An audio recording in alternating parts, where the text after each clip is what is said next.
quero mostrar aqui pra vocês esse horror aqui que tá acontecendo nos Estados Unidos, gente. Vocês, assim, ó, não difere de nenhum ditadura da América Latina, assim, ó. Então vem comigo ver essa história. Eu sou a Carol Zoccoli, brócoli, bem-vindos a esse canal. Eu sou comediante, também sou formada em filosofia. Então nesse canal eu procuro pensar um pouco e rir também, né? Porque, vamos lá, é com legenda, tá, gente? Mas em breve a inteligência artificial vai dublar pra gente.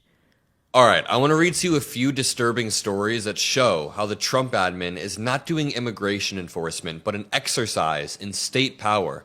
They are arbitrarily taking people away and removing their due process. We have conservative lawmakers arguing that people in the United States don't deserve due process, which is scary. O devido processo, disso que ele está falando é aquele, né? O devido processo legal, que é aquele, você é inocente até, né? Você tem direito a um advogado, você não vai ser preso sem você ter o direito de se defender. Que é o que qualquer democracia faz, né? You know, let's just jump in right here and then talk about the due process argument. This story says, Detroit mom takes wrong turn on the way to Costco, detained by ICE along with 2 U.S. citizen children. Sarahi said it, quote, felt like a kidnapping, locked in a windowless room for 6 days with her children ages 1 and 5, given 1 cup of ramen noodles to eat for the 3... Lembrando, é só assim, Detroit é fronteira com o Canadá, então ela entrou no coisa errada e foi parar, ela pegou o caminho errado e foi parar na fronteira, é isso que aconteceu. 3 of them, no diapers or clothes for her daughters, denied access to legal counsel, her children held in conditions deemed not acceptable for minors according to U.S. protocols. By the family's 5th day in detention, her daughter's fever was rising and her other child had developed a cough. Quote, I don't know where I am. They won't tell me. I only know I am under a bridge. It's a big bridge. It goes to Canada. On the 6th day, she was suddenly released with a June court date, but she's still worried about how many other people are being kept locked up under that bridge. And the main takeaway is that, well, a few things. Number one, that's a kidnapping. That is a straight up kidnapping. And the fact that she had no access to legal counsel, even if we put aside the ramen noodles and the cough and the lack of diapers, of course, it is inhumane. But the main thing is you're taking away somebody's right to due process. They need to know, I mean, when they're going to be released, what they're being charged with. And that's where we begin, because that's what soft authoritarianism looks like.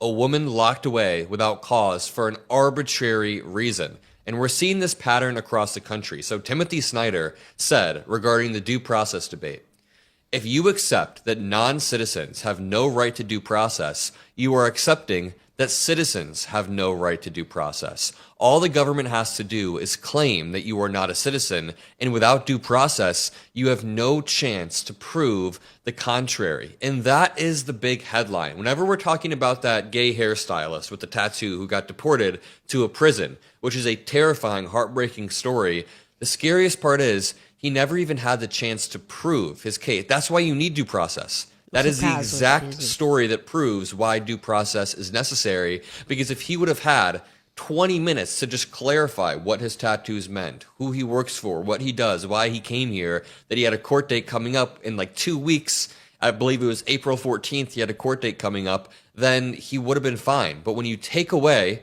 due process, nobody has a chance to prove that they're a citizen. And, you know, this is an interesting Soviet joke. It says, a very old Soviet joke from an especially dark time. Foxes are fleeing the USSR in drove. Question, why are you running away? Fox, the Soviets passed a new law that they're going to arrest all camels. Question, but you're foxes, you're not camels. The fox says, yeah, but why don't you try proving to the NKVD that you're not a camel? And the NKVD was like a predecessor to the KGB. And of course, the entire joke is that when you have an authoritarian or totalitarian regime, they're quite arbitrary about how they will lock you away. They don't care. E não só isso.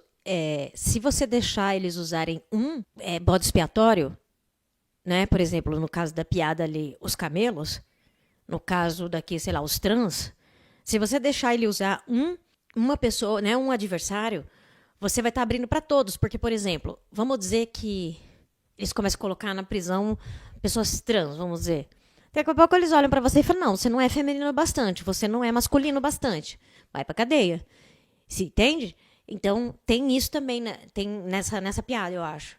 if you're actually a citizen or not. They don't care about any sort of distinction. They just care about raw power. It's the same exact story that's happening here, just arbitrary, lawless kidnappings. And that's the pattern that I'm trying to point out across the country. I mean, you guys have seen the video of Ozturk, the woman who was in the hijab, and she's just walking to her class, and about 6 masked people come up and basically kidnap her. It was so incredibly bizarre to see on camera, and that's happening all over the country. We even had an...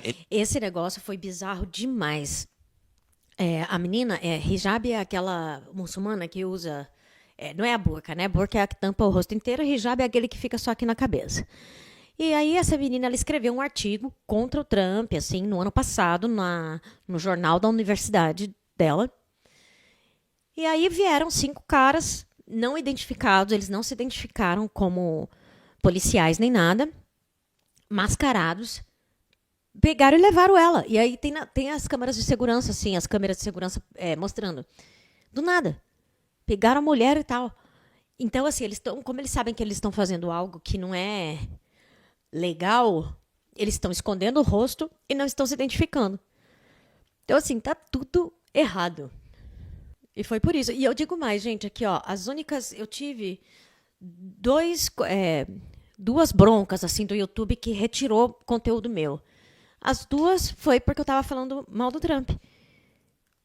Olha que loucura. Uma foi porque eu postei num thumbnail, numa capa, que era aquele vídeo do Trump descarrega na calça, sabe? Que fala da diarreia que ele tem.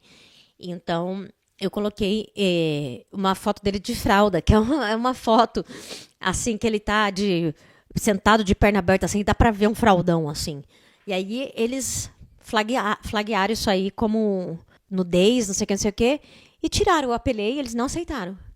Aí, eles tiraram um vídeo meu do ar, porque eu descrevi como que o Trump e o Elon Musk trabalhavam, mas eu descrevi de uma maneira humorística, assim, sabe? Falei, o Trump tá lá, Elon Musk liga, não sei o quê, e daí eles flaguearam isso como desinformação. E tiraram meu conteúdo do ar. Eu não sei, cara, eu acho muito estranho. Não sei, não tô dizendo ainda nada, mas que é estranho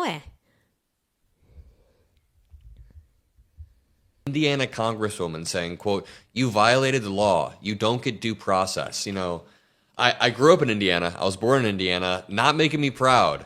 These are the same lawmakers who oppose red flag laws because they don't provide armed domestic abusers with due process. I mean, the audio on this clip is bad, but you'll be able to hear what she's saying.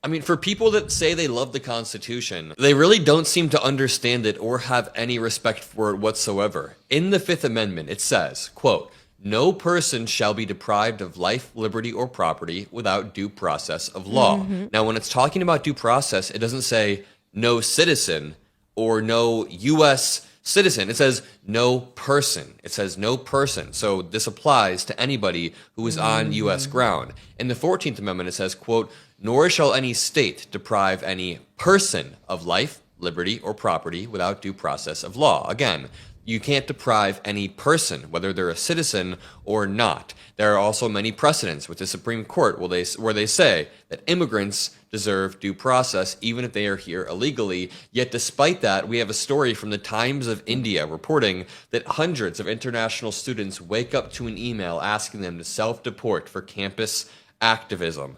Again, this is a direct infringement on the First Amendment that will create a chilling effect. The Trump admin is trying to get other student activists and universities to bend the knee preemptively. So when they can target Columbia University, for example, then let's say Harvard sees that and Harvard preemptively bends the knee. It creates a chilling effect where people are scared to speak after they hear that hundreds of international students in the U.S. are getting an email from the U.S. State Department asking them to self-deport, owing to campus activism.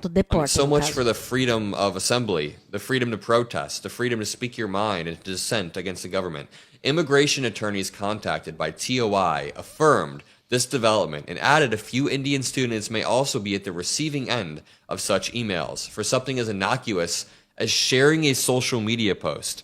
Literally, you can share social media. And what the Trump admin is doing, too, is they're revoking people's visas or green cards, which is really weird because it goes back to this joke from the Soviet era, right? When the admin can decide who is here legally and who is not, then they can justify anything. And listen to this when it comes to the denaturalization cases that are ramping up very, very quickly.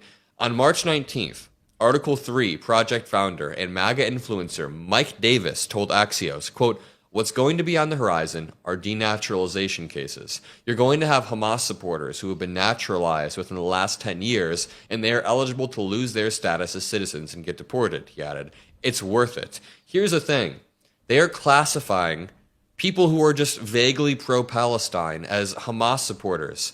If there is somebody who truly thinks that Hamas should take over the Middle East and that Hamas is like a good group, then yes, I'll disown that person. I don't know if they should get deported, but yeah, I disagree with that person strongly. But most of these people just have a Palestinian flag in a social media post, and they're targeted just for having an opinion. The article reported that Trump's campaign to restrict immigration through the Supreme Court is being spearheaded by Stephen Miller, the White House Deputy Chief of Staff for Policy, and look what Stephen Miller tweeted about a year and a half back, after Jack Posobiec said, "We used to strip foreign-born anarchists and communists of citizenship and deport them. Law still on the books, just planting seeds." Stephen Miller responded to Jack Posobiec. That's exactly what we want. People in high positions of power responding to like low IQ grifters like Jack Posobiec. Stephen Miller responds, "Yes, we started a new denaturalization project under Trump. In 2025, it will be expected to turbocharge." So the United States government is openly talking about stripping citizenship from political dissenters. Everything that makes America great is being taken away right there. Whether it comes to the freedom to dissent, whether it comes to the freedom to move here and then voice your opinion and then integrate. It's all such a mess. And I think it's worth pointing out that this is the foundation of authoritarianism. Sometimes when you throw out the word authoritarianism, people picture prison camps and show trials and people being locked away at gunpoint. It's not even that. You just need a credible threat that if you say the wrong thing, if you attend the wrong political rally, or you make the wrong post, that your life could be destroyed without recourse through the courts, through deportation, through being sued and just having your money sucked away. This has happened time and time again.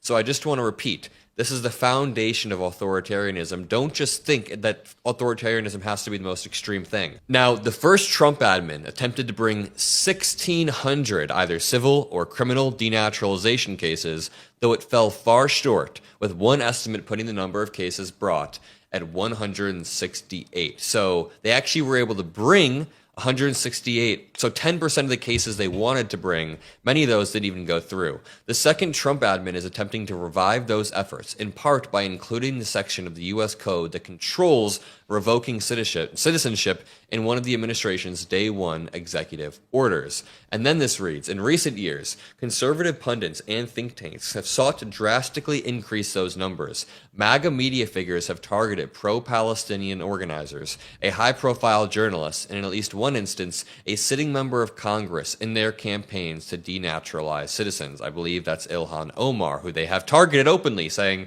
we need to deport her. Which are frequently directed at people who are Muslim or perceived to be Muslim, who are vaguely brown. You know, my dad is Muslim. His whole side of the family, they are Muslim.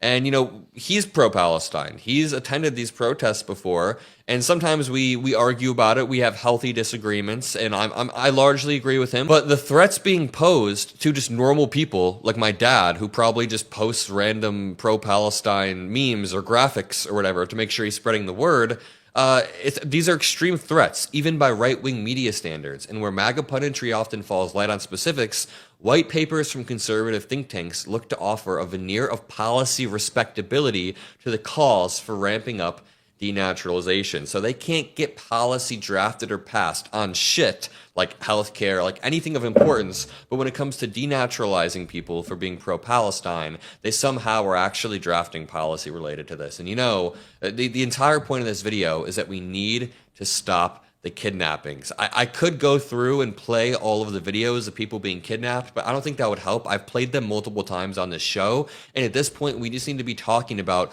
the policy, the statistics, how we can push back narrative-wise. And, I think if you want to screenshot this page right here, sharing graphics or posts like the one on screen will be good. If you tag me in it on social media, I'll see it, I'll drop a like on it. But I mean, stories like this are solid to share because this should not be happening. There should be due process. This is not immigration enforcement. This is an exercise of state power. As I said at the beginning, I'll leave it at that. Drop a like, subscribe. I love all of you, and I'll see you in the next video. Peace out. Eu faço questão de trazer isso para nós brasileiros, para que todo mundo veja o que pode virar o Brasil, gente. Sério.